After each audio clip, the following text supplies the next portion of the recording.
Hi, I'm Dr. SZ. Welcome to today's paper. I am going to read the paper on leadership and neuroscience by David A. Waldman. Overview. Recent advances in the field of neuroscience can significantly add to our understanding of leadership and its development. Specifically, we are interested in what neuroscience can tell us about inspirational leadership. Based on our findings, we discuss how future research in leadership can be combined with neuroscience, as well as potential neurofeedback interventions for the purpose of leadership development. We also consider ethical implications and applications to management related areas beyond leadership. Leadership development is a multi-billion dollar industry with in-house as well as external consulting groups offering leadership development techniques and programs for their clients. The efficacy of traditional leadership development methods, however, has recently been called into question, with many researchers recognizing the need to go beyond traditional leadership assessment methods, which typically involve evaluating leader behaviors and qualities through some sort of survey process through which followers or peers rate a leader's effectiveness. In particular, recent advances in neuroscience are expanding our understanding of behavior and learning. Specifically, we are interested in what insights the study of human brain and the field of neuroscience may hold for understanding effective leadership, its assessment, and its development. While there are many branches of neuroscience, the specific area of social cognitive neuroscience may have the most applicability to the study of leadership.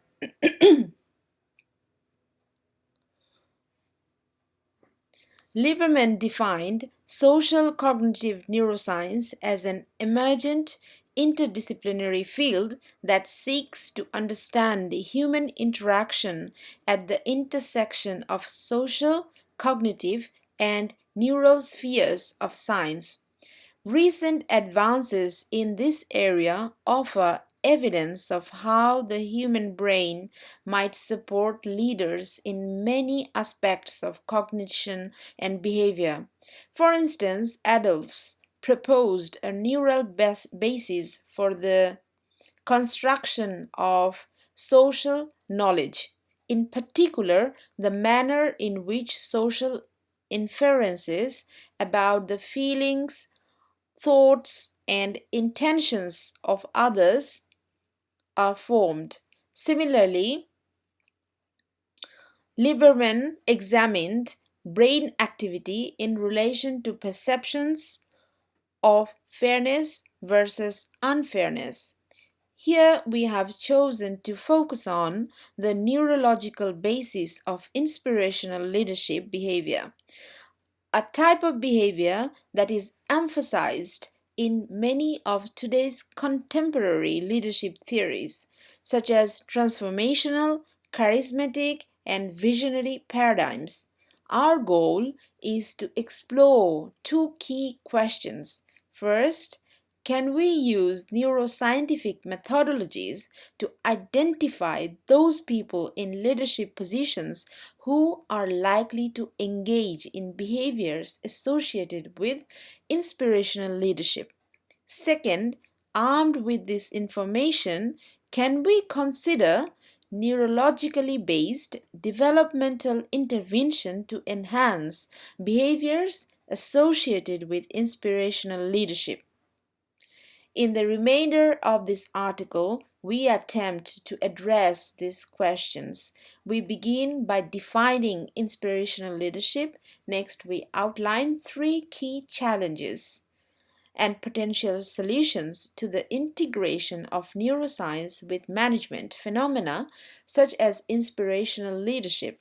These include problems in attempting to build theory that would conceptually link brain activity to leadership behavior, the use of expedient and effective technologies to pursue basic research that could link neuroscience to leadership, and a lack of knowledge or technology for how to apply neurological findings to leadership development. As we present these challenges, we will also summarize findings from a recent study that we conducted to demonstrate how neuroscience might be used in leadership research. What is inspirational leadership? Over the past 30 years, there has been an increasing interest in genre of leadership theories collectively labeled as neurocharismatic by House and Aditya, 1997. Despite a few differences, the various theories share the view that outstanding leaders go beyond simple performance versus reward transactions and have a deep impact on their followers and the organizations, including the potential to be a major force in realizing new visions and change. Various labels have been used to describe such leaders, including transformational and visionary. However, inspiration rests at the core of what these theories propose in terms of consummate excellence in the leadership role. Notwithstanding our focus on inspirational leadership, it is important to acknowledge that other more functional definitions of leadership do exist. For example, in her book Bad Leadership, Barbara Kellerman suggested that good leadership is less about the ability of leaders to inspire followers and more about mutual leader and follower responsibility. Specifically, she suggested that effective leaders should emphasize shared power with followers and supportive networks and should surround themselves with people who tell them the truth. Despite this and other alternative perspectives on leadership, here we focus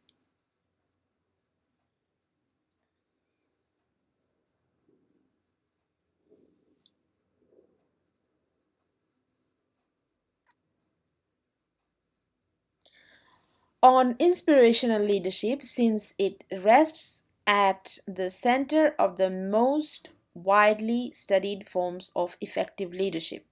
Inspirational leaders articulate a vision that is based on strongly held ideological values that cause people to become energized and to identify with the vision. The ability to inspire is considered fundamental to establishing a high degree of follower confidence, intrinsic motivation, and trust and admiration in the leader. Moreover, research has consistently found that inspirational leadership is positively related to performance at the individual, group, and organizational levels. According to leadership theorists, inspirational leaders are able to have these effects on followers and organizations primarily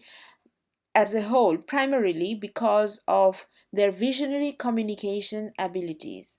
However, the type of vision put forth by leaders makes a difference in their ability to motivate and connect with followers. More specifically, vision can be delineated in terms of a socialized versus personalized continuum. Socialized vision is characterized by such elements as altruism and social responsibility, the inclusion of empowered followers as a necessary component to organizational success, and a focus on serving the interests and goals of the greater collective. In short, socialized vision leads to outcomes and processes that benefit followers as well as outside stakeholders, such as the larger community or even nation in which a firm resides. Leadership theorists have tended to view socialized vision as prototypical of the type of visionary communication that will inspire followers.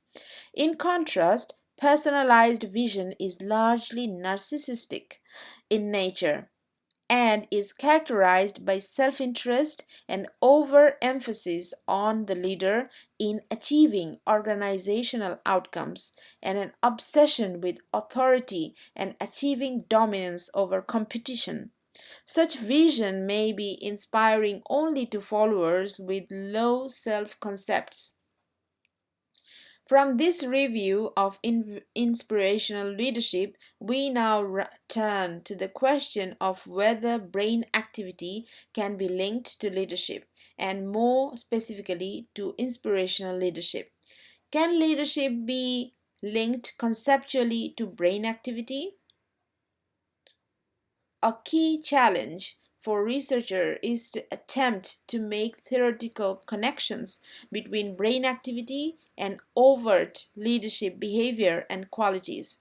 Without such theory, research endeavors might simply involve searches for relationships between vaguely conceived neurological variables on the one hand, and traditional psychometrically based measures of leadership on the other. More than 30 years ago, Henry addressed this challenge when he suggested that left brain right brain differences may be relevant to management and leadership. Specifically, he argued that managers may differ in relative strength or dominance with regard to the two hemispheres of the brain, as later summarized by Finkelstein and Hambrick.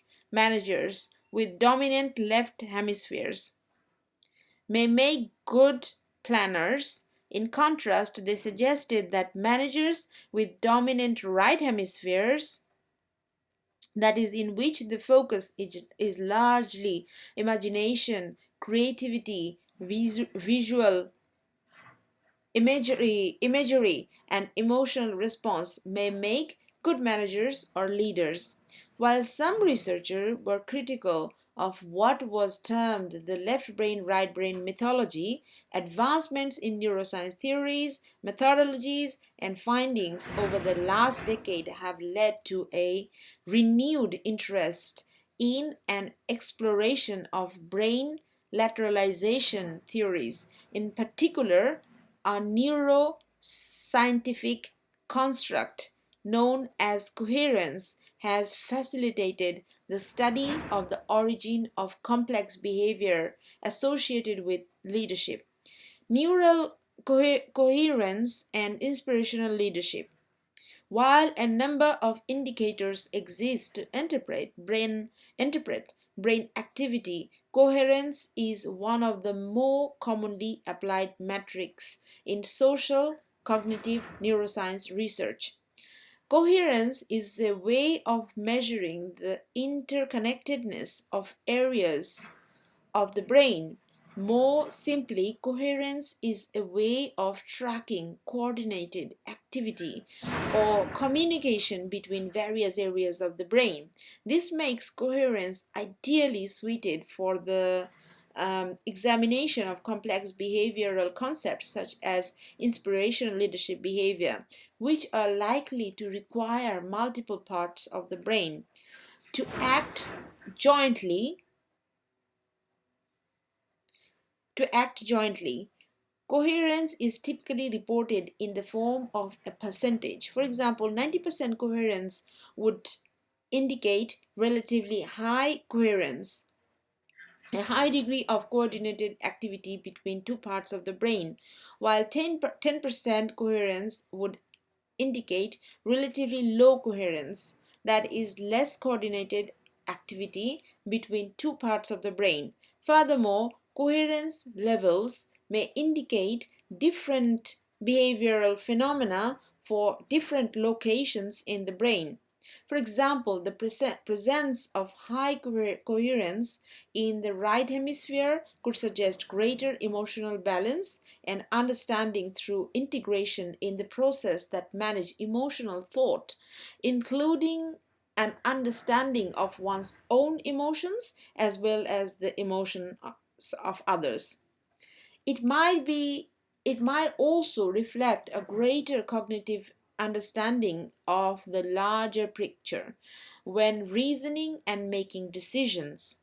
Regarding the former, various authors have stressed the importance of the affective or emotional component of visionary communication, which makes a direct appeal to the personal values, beliefs, and needs of followers and attempts to get them excited and optimistic about the future. Shamir et al. As such, the affective component underlies the leader's ability to generate the motivation and commitment necessary for followers to carry out the vision. Indeed, emotions are important in terms of the emotions leaders themselves experience and share, as well as the emotions followers experience toward the leader and his or her vision. Effective leadership involves the regulation of one's own emotions. For example, expressing a positive, optimistic mood about the future, while minimizing expressions of anxiety, sadness, or fear that might demotivate followers. Furthermore, it involves an understanding of and an ability to influence the positive emotions of others through hope and inspiration, despite the ambiguity, setbacks, or fears that they might otherwise face. The relationship between specific brain activity and emotions may be found through a better understanding of the nature of emotional balance.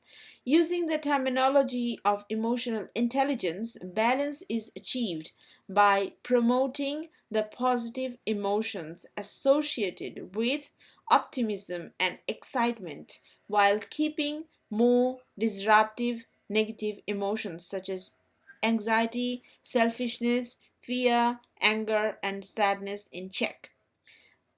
As argued farther below, leaders who espouse more socialized visions may be better able to regulate feelings and emotions. They have greater emotional intelligence, which allows them to inspire in others a desire to achieve the goals of the collective. Various authors have proposed a specific neurological basis for emotional intelligence or skills. Goldman et al. 2001 noted that emotional intelligence has a basis in brain circuitry and further suggested that it derives from how cortical regions of the brain interpret and manage neurotransmitter signals from the brain's limbic system. More suggested that a leader's use of emotions and reasoning for the purpose of formulating and espousing a vision has a basis in the limbic system. Naqvi, Shiv, and Bechara 2006 further suggested that parts of the brain, such as ventromedial prefrontal cortex, may help a person to balance emotions in decision making, especially in situations in which outcomes are ambiguous or uncertain. There is also recent research showing that regions of the cortex may help to assess risk and guide behaviors in anticipation of emotional consequences, including such negative consequences as fear and despair. Beyond emphasizing the different hemispheres of the brain, it seems logical to focus on the frontal regions of the brain.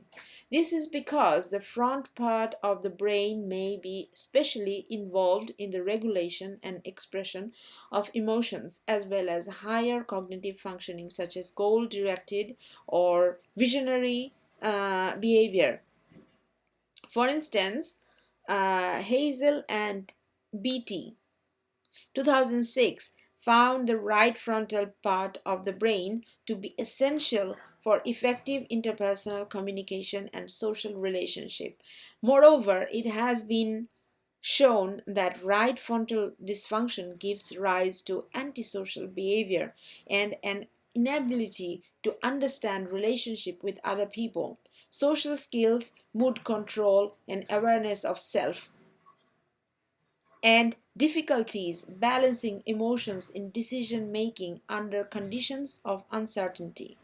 In some, in some, the social emotional skills or abilities associated with right frontal activity might also be relevant to behaviors involved in inspirational leadership, especially the spousal of socialized visionary communication. In addition, in line with the assessment of neuronal coherence, recent work would suggest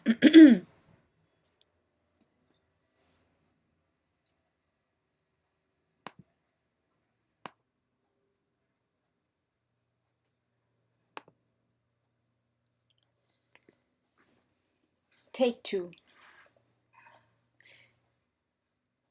page 64. In addition, in line with the assessment of neuronal coherence, recent work would suggest that emotional regulation involves multiple regions of the brain working in conjunction. Thus, our primary focus in this research is on right brain coherence, especially in the frontal regions. Visions that are socially based inherently involve the effective working through of potential trade offs pertaining to a wide range of possible stakeholders groups, including employees, customers, and the greater community in which the organization exists. In line with our above arguments, we posit that individuals with enhanced right frontal coherence may be able to both conceptualize the balancing of concerns of multiple constituent groups in the formation of a more socialized visional and deal with potential emotional strains, moral issues, and uncertainties. They may further recognize that the positive emotion of others can be enhanced through visions that emphasize more socialized as opposed to personalized content.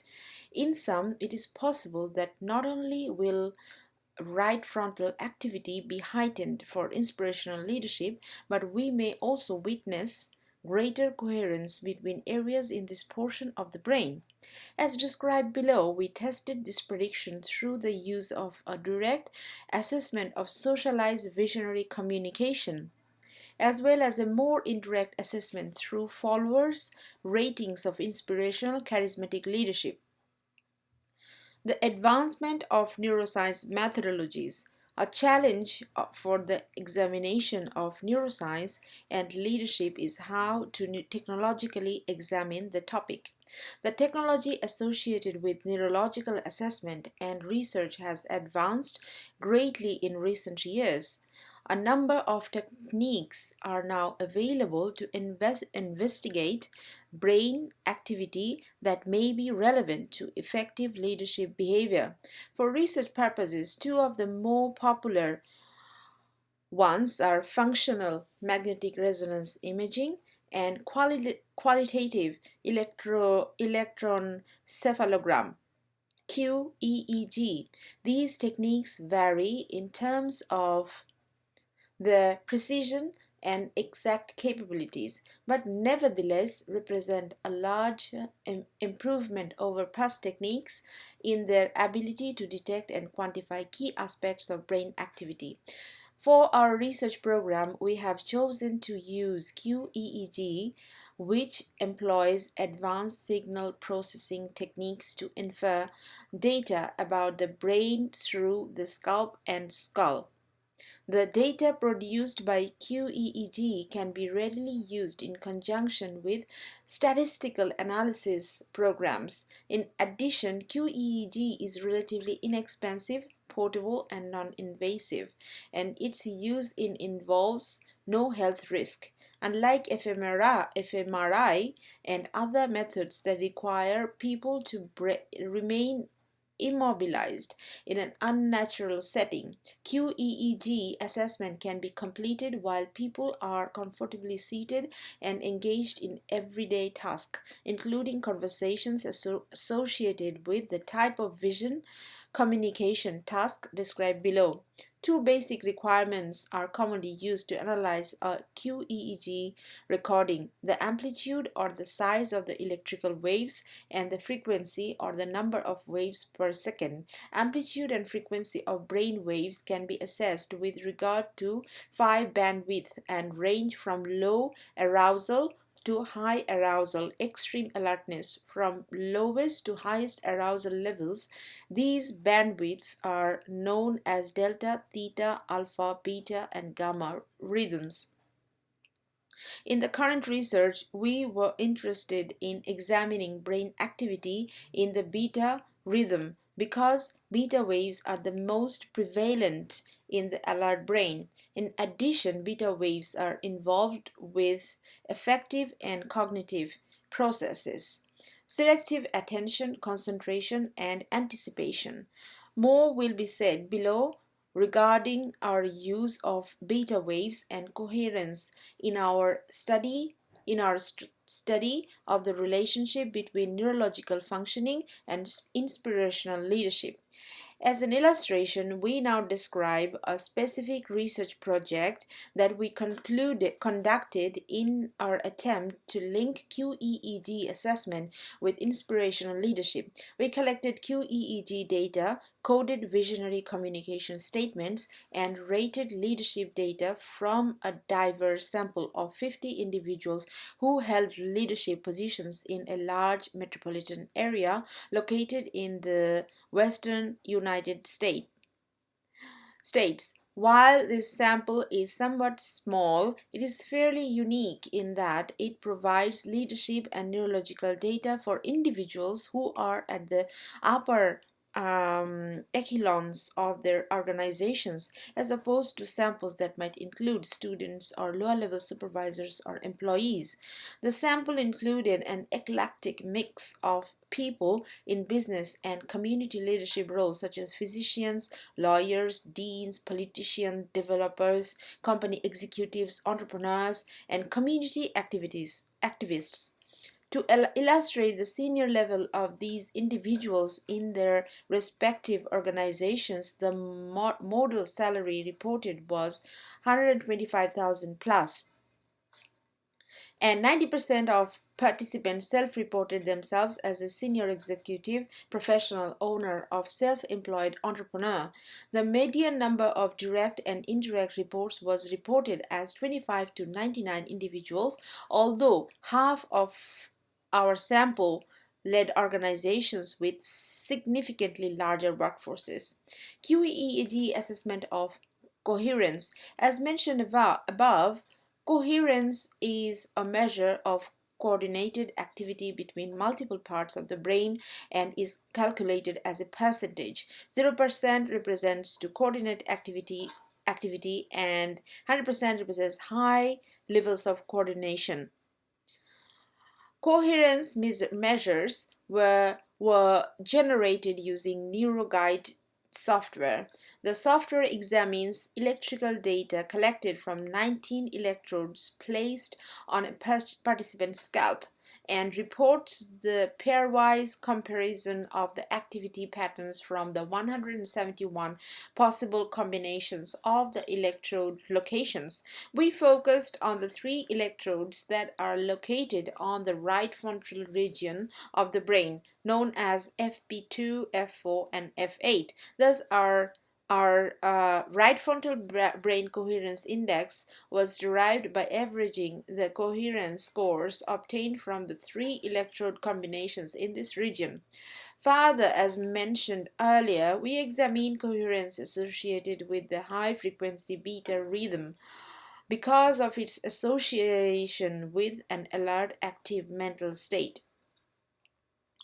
Vision statements. While participants were undergoing QEEG assessment, we asked them to engage in a vision task, an activity that is common in conceptualization of inspirational leadership behavior. Cut.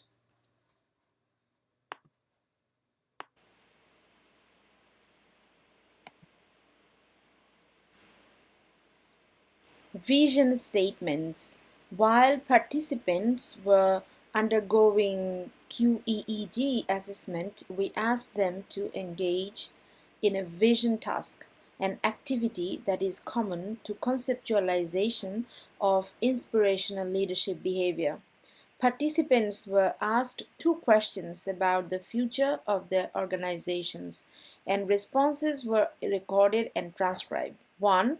Can you please describe your current plans for your organization as well as plans for the future? And 2. As you look toward the future, can you formulate a vision statement for your farm? The vision statements of the participants were coded by two trained coders on a scale of 1 to 3. Vision statements that scored 1 tended to fall into the personalized vision category.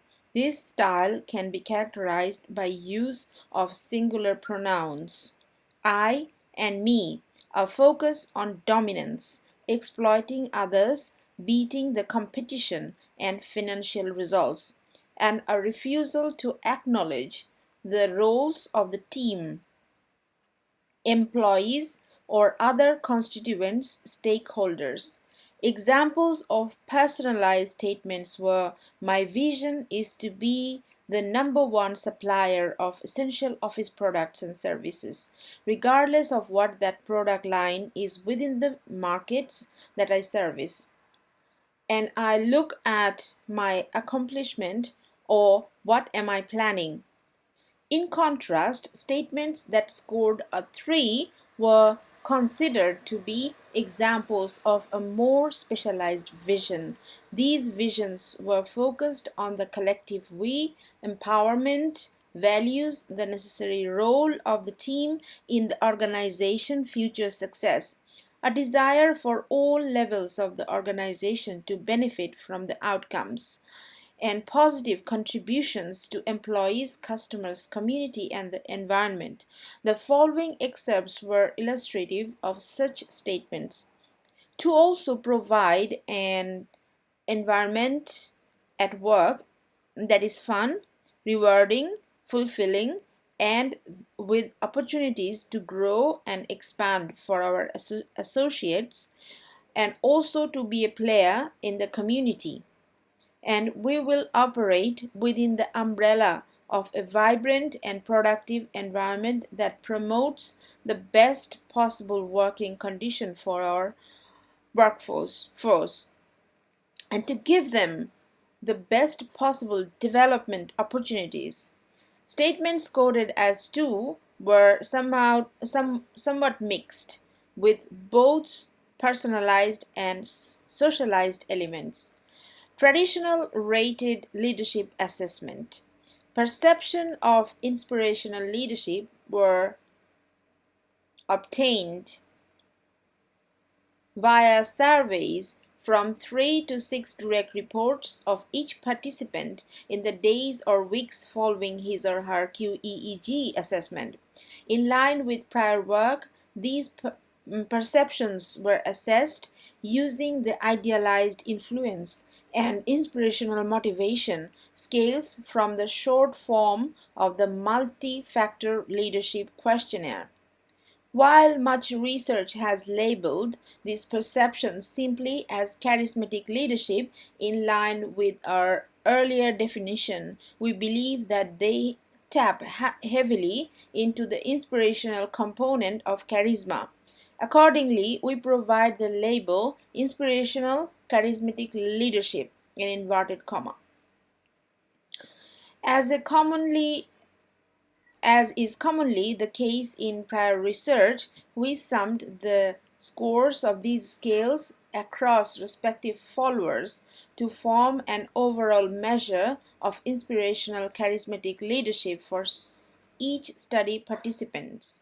Here alpha is equal to 0.918 times 8 items. Summary of study findings. The value for coherence varied from 3% to 71%, with a sample average of 23.7%. These values represent differences across the participants in this study in terms of the degree of neural connectivity in the right frontal portion of their brains. More specifically, we found three key results relevant to coherence in the right frontal portion of the brain. First, as predicted, right frontal coherence was associated with participants who were coded as high on social visionary communication. Second, socialized vision was correlated with follower perceptions of inspirational, charismatic leadership. Third, right frontal coherence was only marginally associated with follower perceptions of inspirational, charismatic leadership. In short, these findings suggest that right frontal coherence may help to form the basis of socialized visionary communication, which in turn helps to build follower perceptions of the leader in inspirational and charismatic terms. That is, right frontal coherence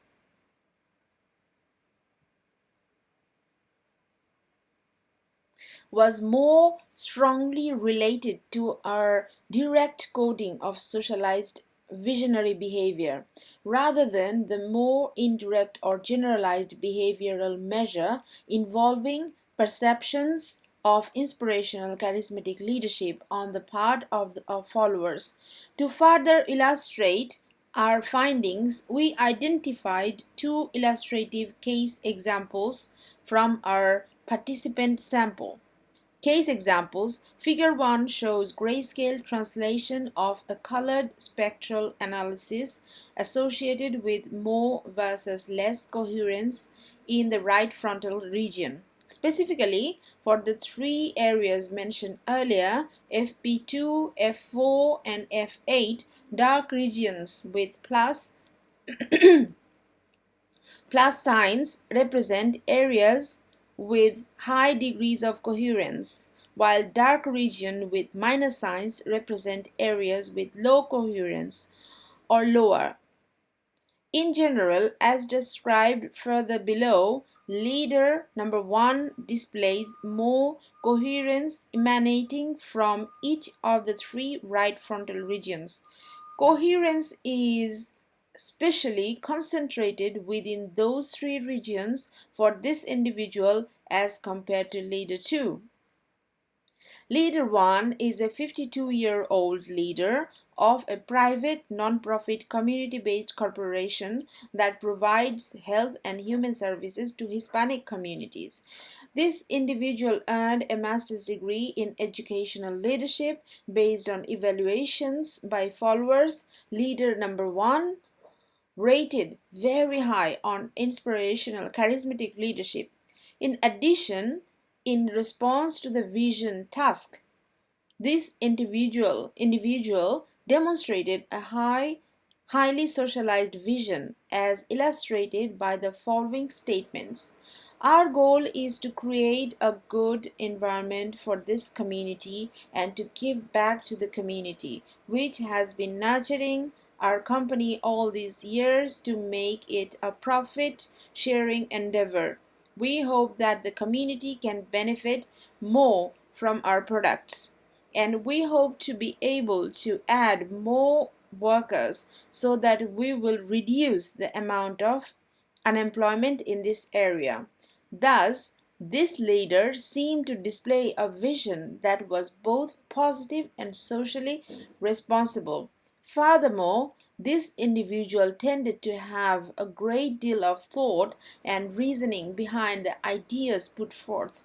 In short, Leader 1 appeared to display a socialized vision and in turn was viewed largely as inspirational, charismatic by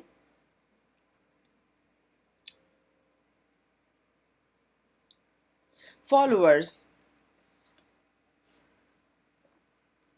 Concomitantly, the QEEG analysis revealed high frontal right hemisphere coherence for this individual. Leader 2 is a 48-year-old senior executive in an engineering construction firm. In the housing boom of the early 2000s, Leader 2 changed employers several times while simultaneously gaining high-level management positions.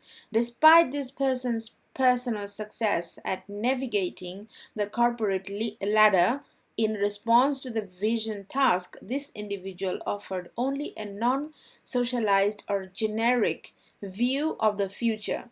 To produce good products, Leader 2 then became frustrated and apologized for the self perceived less than adequate responses. Overall, crafting the vision seemed to be difficult and somewhat frustrating, with the coded socialized vision score ranking very low.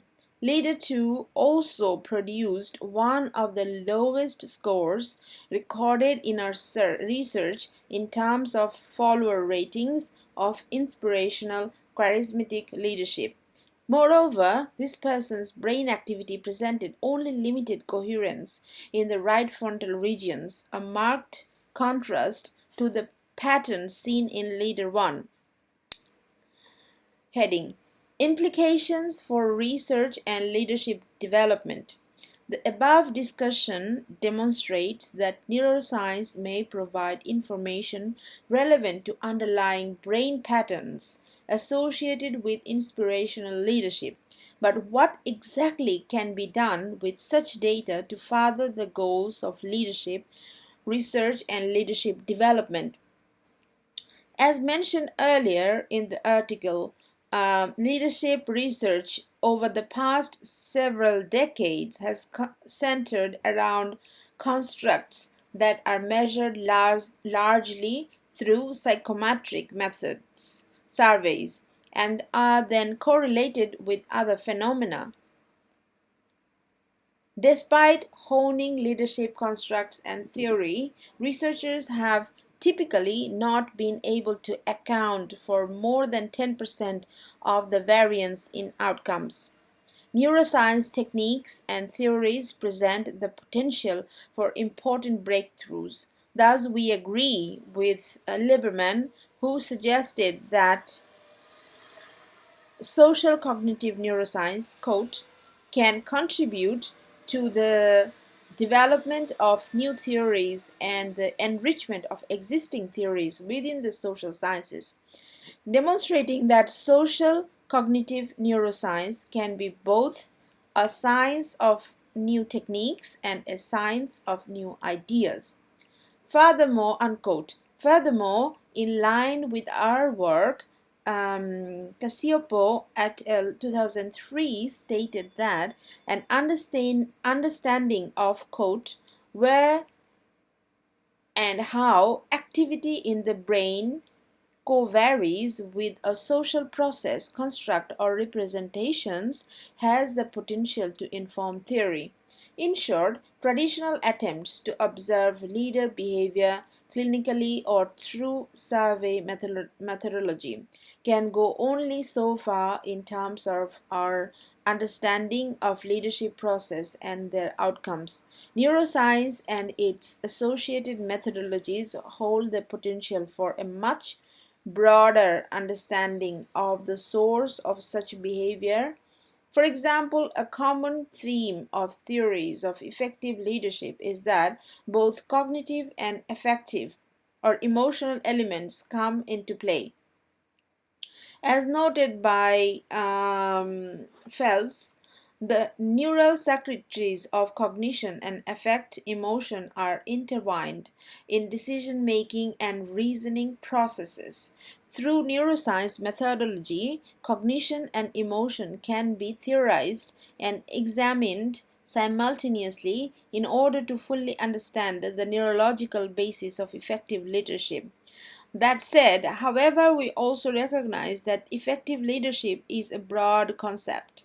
Thus, theoretical and empirical attempts to link neurological phenomena to leadership might best be limited to somewhat focused or narrow qualities and behaviors.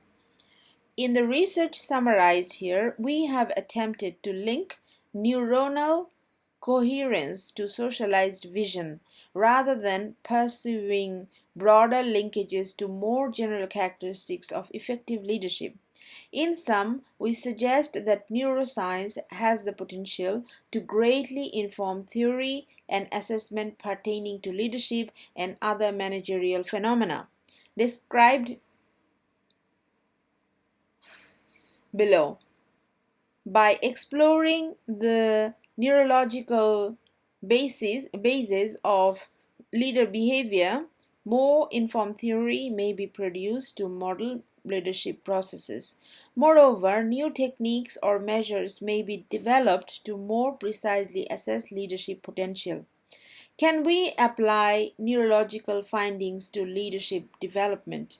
The explanation of leadership process is an area worthy of research, and as argued above, neuroscience can provide new insights and techniques to further such goal. But can such brain activity research be used to identify and develop leaders? If the brain is relatively static in terms of the electric wiring, then our line of research could at most have implications for leader assessment and perhaps selection. For example, traditional methods of assessing leaders, interviews, assessment centers, and so forth, could be potentially augmented by an examination of neurological profiles. On the other hand, if the neural pathways in the brain are malleable, there could be some interesting implication for leadership development. In short, these issues could shed new light on the age old question of whether leaders are born versus made, and the efficacy of leadership development versus natural ability. Current thinking in neuroscience would suggest that the brain is indeed relatively plastic in terms of the capability to change the nature of electrical brain activity and thus behavior. For example, people with maladies such as attention deficit disorder, depression, sleep disorder, anger management issues, and anxiety associated with phobias now routinely engage in neurofeedback therapy activities for the purpose of correcting such problem. These therapies are based in QEEG research that has identified discriminant functions that delineate neural patterns in the normal population.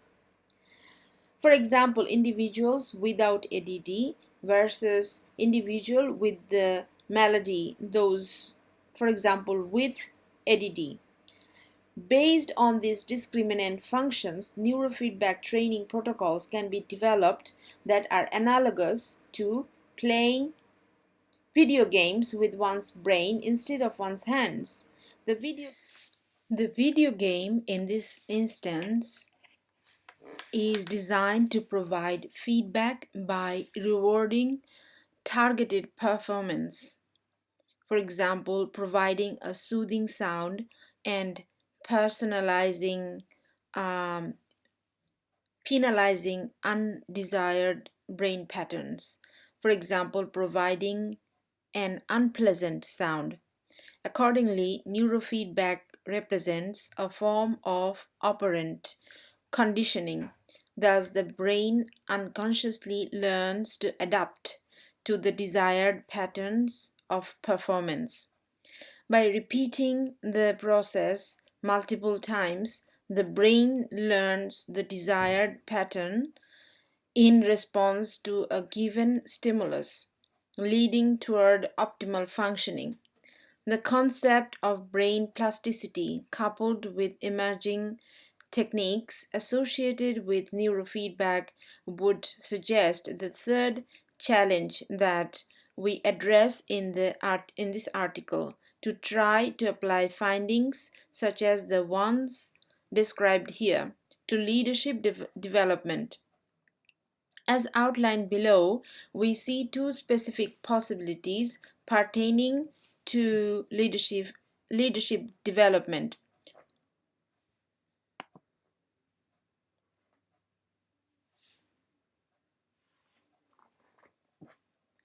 One of which can be applied immediately, the other could see applications in the near future.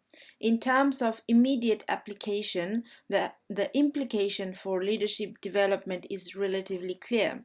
In our work, we have found a small subgroup of managers to have one or more brain profile deficiencies.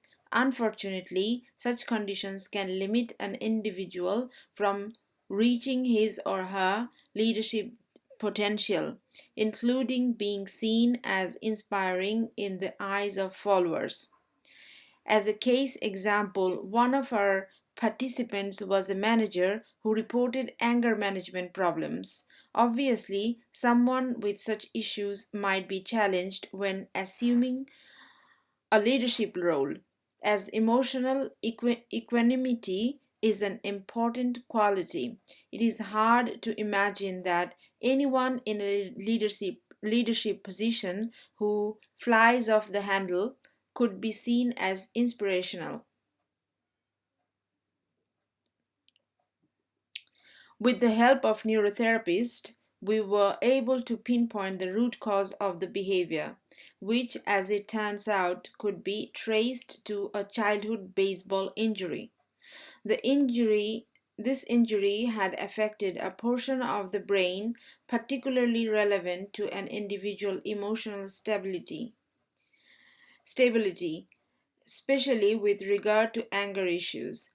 Based on knowledge gained through prior QEEG research dealing with the neurological basis of anger management problems, with a series of neurofeedback sessions, the individual was able to rearrange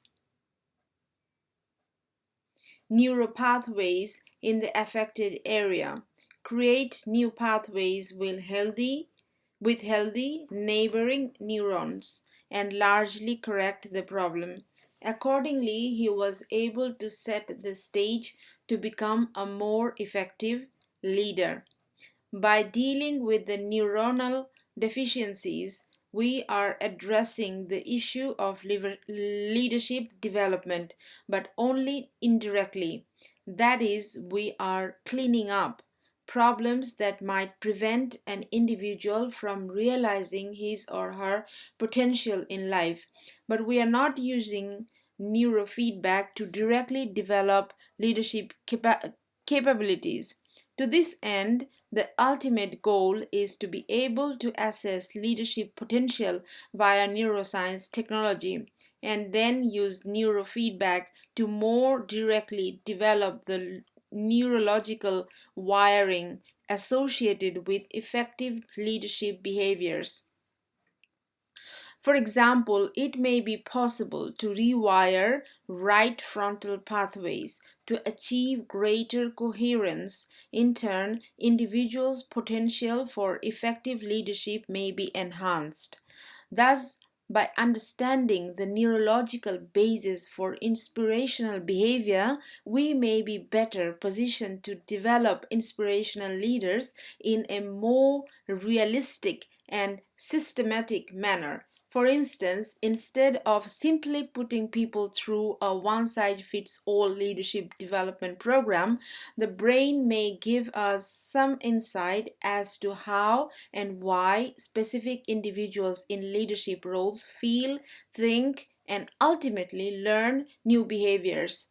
Armed with this knowledge, leadership development could be better customized to fit the unique neurological blueprint of each individual leader. In short, the overall goal of the type of research described here could be to identify specific neurological underpinnings of behaviors associated with inspirational leadership, and to then use such knowledge for development purposes. While at first glance this may seem far fetched or even science fiction, there is some precedent for using neurofeedback in the workplace. Specifically, neurofeedback has been used to help with peak performance. Business executives, as well as top athletes, are using neurofeedback as a coach for their minds.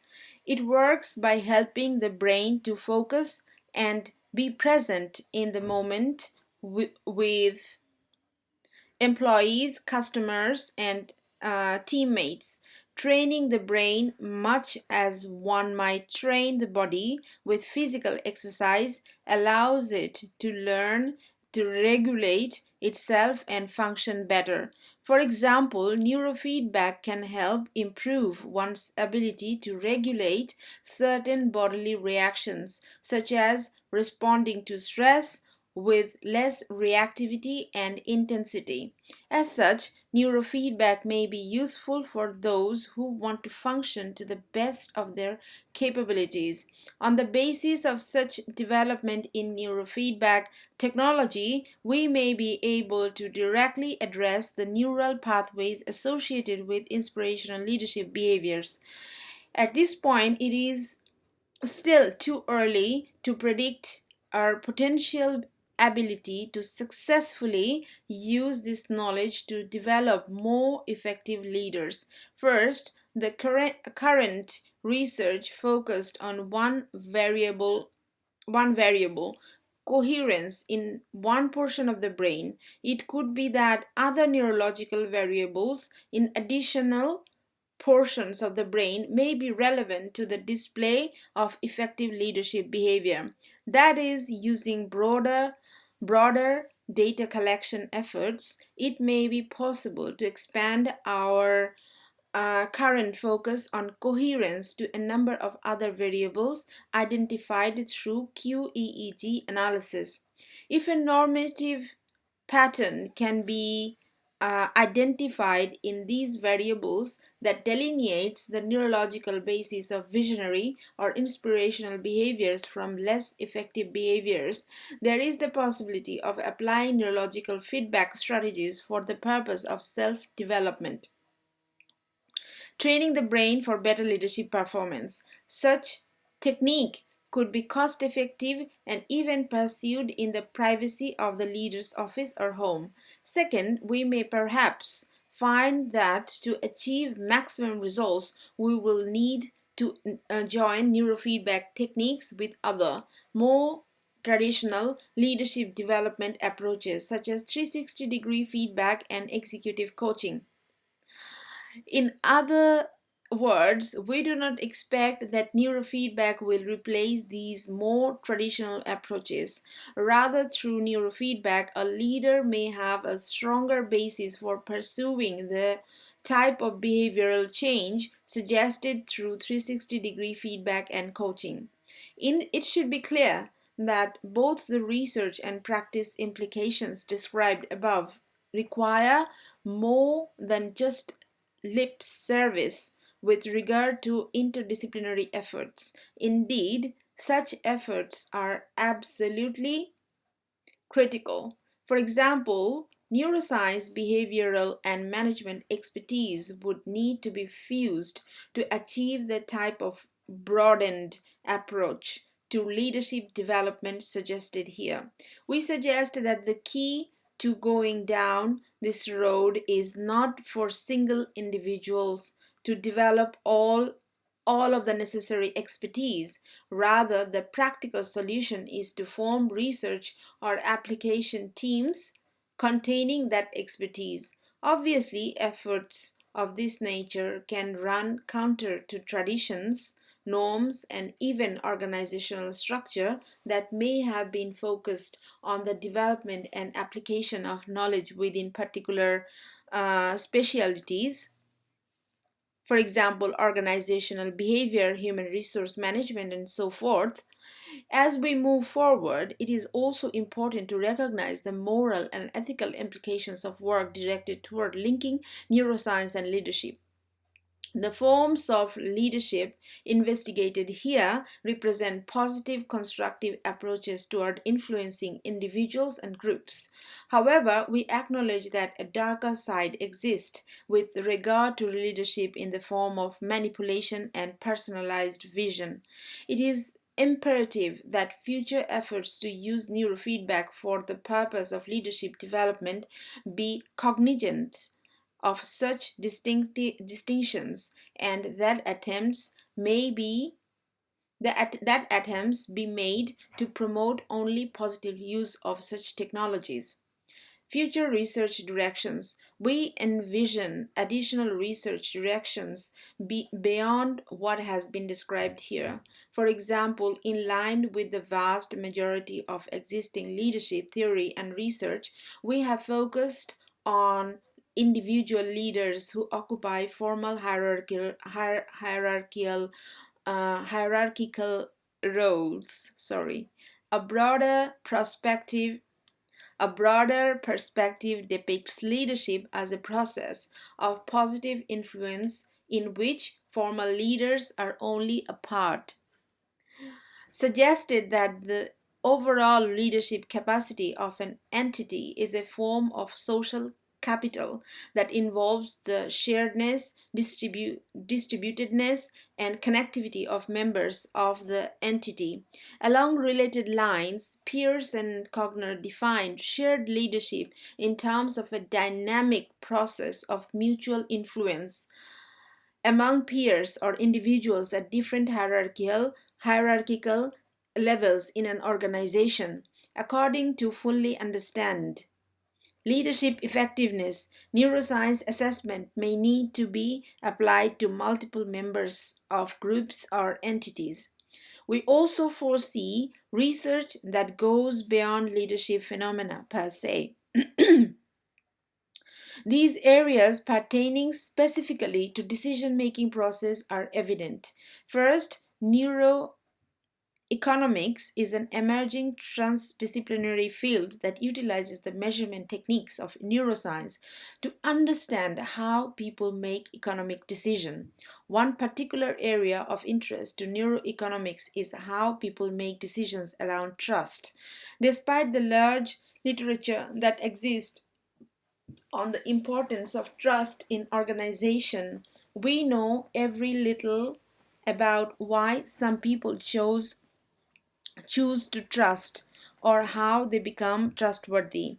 However, because decisions involving trust have been deemed to be largely an unconscious process, neurophysiological measurement during trust experiments has allowed researchers to gain insights into how people make decisions around trust even when they themselves are unaware of how they make such decisions. Organizational trust researchers may benefit from these findings and methodologies. Second, there may be implications in terms of upper echelon's perspective, which views strategic choice of function of the demographic and physiological, psychological composition of an organization's top management team. Research might address potential methodological differences between executives who tend to pursue bolder or more risky alternatives and those who are more conservative or risk averse in their decision making. Relatedly, um, relatedly, the neurological basis of the freezing response or the tendency to freeze with fear describe referring to the work of Le Dux Ashkenazi described how the fear response appears to involve linkages between the cortex and or thalamus and the limbic areas, specifically the amygdala. For a review of such findings, see Phelps 2006. The point here is that it is possible that specific aspects of brain activity may identify strategic decision makers who are risk averse, and in that such individuals are more prone to the freezing response described by Ash when considering potentially bold or risky decisions. Third, moral judgment is also relevant to decision making. Neuroimaging has established that location in the frontal cortex are involved in moral judgment and evaluations of fairness, as well as morally based emotions such as compassion, indignation, and guilt. Dysfunction in these locations can result in a variety of moral deficiencies relevant to decision making, including apathy, impulsiveness, lack of consideration, and inability to maintain goal directed behavior. Green and colleagues found that when an individual reasons through a variety of moral dilemmas, a network of prefrontal areas is activated. The activation is greater when the moral decision involves potential negative consequences for other people. What is not clear at this point is whether patterns of brain activity can be identified for those who tend to make more ethical or moral judgments and decisions versus those who don't. We also believe that it is important to recognize the potential contributions of additional synergistic research intersections to illuminate leadership and organizational theory. Of particular promise may be the future integration of neuroscience, genetics, evolutionary psychology, and leadership research. For instance, there is early evidence that genetics may influence brain processes, such as the efficiency of the prefrontal cortex and sensitivity of the amygdala, which in turn may affect leadership behaviors. Similarly, recent empirical work integrating behavioral genetics and leadership research has concluded, based on samples of twins, that about 30% of the individual differences in leadership role occupancy can be attributed to latent genetic factors. However, the impact of genetic factors can be lessened by the leader's social environment.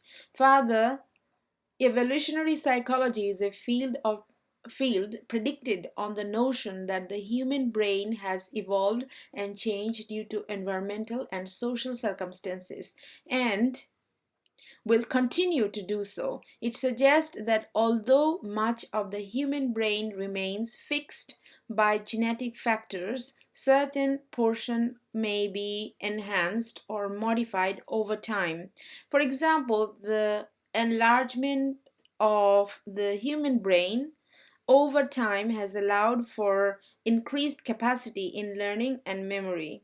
This in turn has led to the development of more sophisticated skill sets such as the ability to be flexible and adaptable to new situations, a competency often associated with effective leadership.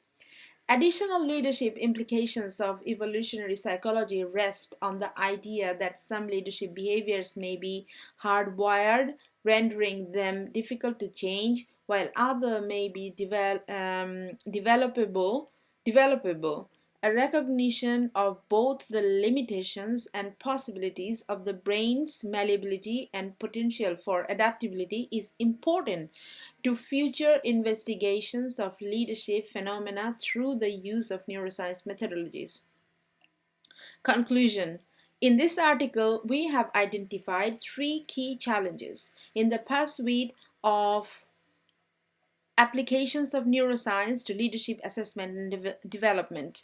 Based on the early findings summarized here, we believe that research may now have the potential to advance our understanding of the brain's role in producing effective leadership behavior and to explore how the brain itself might be used to better develop extremely leadership potential.